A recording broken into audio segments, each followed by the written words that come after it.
Meron po tayong dalawang stator dito na full wave. Paano po ba malalaman to kung sira na or goods pa siya? Ang isang indication ng sira na ay ito. Nag-uumpisa na siyang masunog. Itong isa, wala pa siyang indikasyon na sunog yung mga windings. So meron pang isang paraan para malaman kung good or bad na yung stator natin. Using a multitester,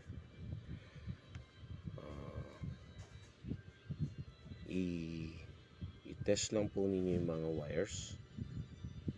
Usually connected po lahat ng mga yan yung tatlong wires na yan.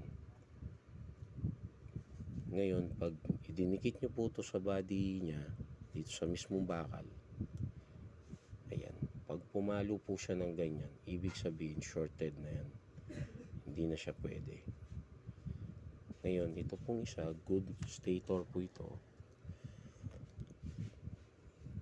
Pwede po natin i-test yan. Ayan, continuity. Ayan, magkakadugtong po lahat yan. Ngayon, pag ididikit natin niya sa body niya, dapat hindi papalo yung multimeter natin. Ayun. Yan. So itong isang to, good pa to. Yung isa is busted na.